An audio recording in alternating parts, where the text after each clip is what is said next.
Okay, Pixie, I have opened a design that is from OESD, and this is the EMB file that I downloaded from them.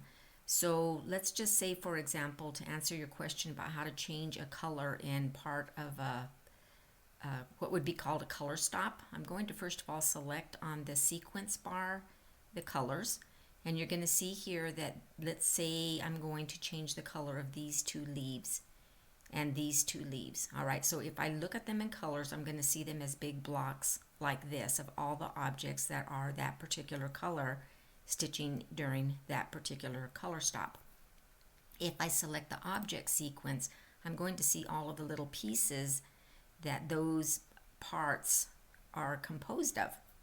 All right, so let's just say I want to use this green part here. What I'm going to do is I'm going to come back to colors, and I'm going to select this one right here, and I'm going to right click on it, and I'm going to say to hide the unselected.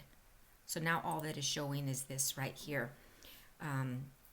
So I won't get confused with a lot of other things. Then I would come back to my objects.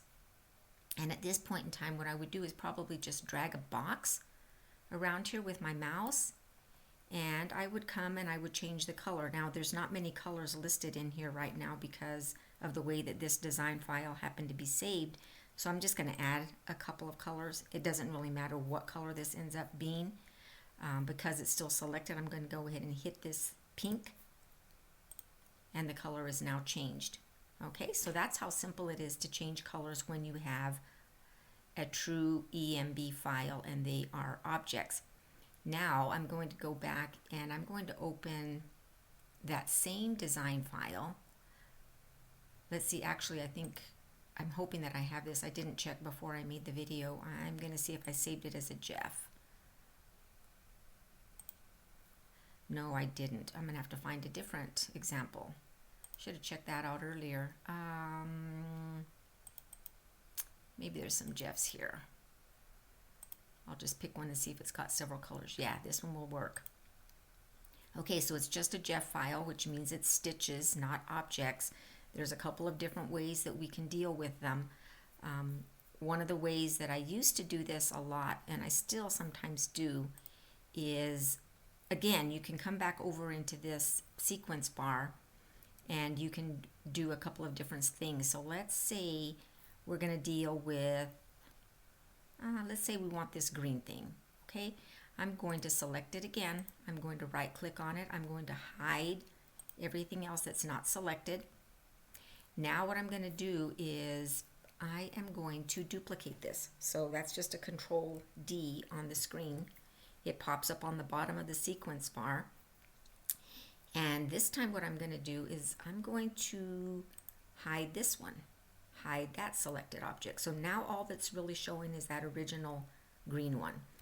All right, so what I would do with it, let's just say, for example, that I want to change this upper branch into a different shade of green. I'm going to select this. When I hit the reshape tool up on the left part of my toolbar, all these little nodes come up. Depending on the complexity of the design, it might take a while for it to generate all of these little stitches. Runs a little slow when I do this. Okay, so now I'm going to come down, and what I'm going to do is I'm going to drag a box all the way down to about there. Now they turn purple, and I'm going to delete them. All right, so now they're gone. I will escape that function. What I'm going to do next is I'm going to hide this one, and I'm going to unhide the other one. Unhide that selected one. So now what I'm going to do is I'm going to delete everything else out of this design. Okay, so I'm going to select it. I'm going to hit the reshape tool. This time you have to be a little careful that you don't grab things that you don't want to get rid of, because those things are already saved. So basically what I'm doing is I'm breaking this design, this stitch file apart. So I think if I'm correct, I think the other one, I I probably deleted about up to about right here. So I'm going to get rid of all of this. All right, escape. So this one here, I'm going to change it just to a really crazy color. Let's say I'm going to make it this rust color. All right, now what I'm going to do is unhide all.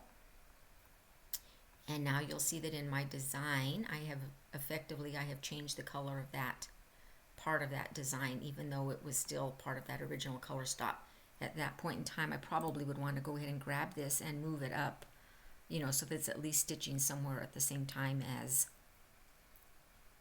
the rest of that. All right, so that is basically two different ways that you can change colors midway through color stops.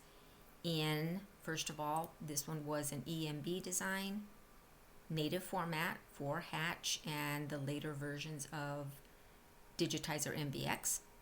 And then this is one where I used a stitch file and I changed colors midway through a color stop by duplicating an object and then deleting the parts so that I had the color changes where I wanted them. Okay, I hope this helps. Thanks for watching. Bye-bye for now.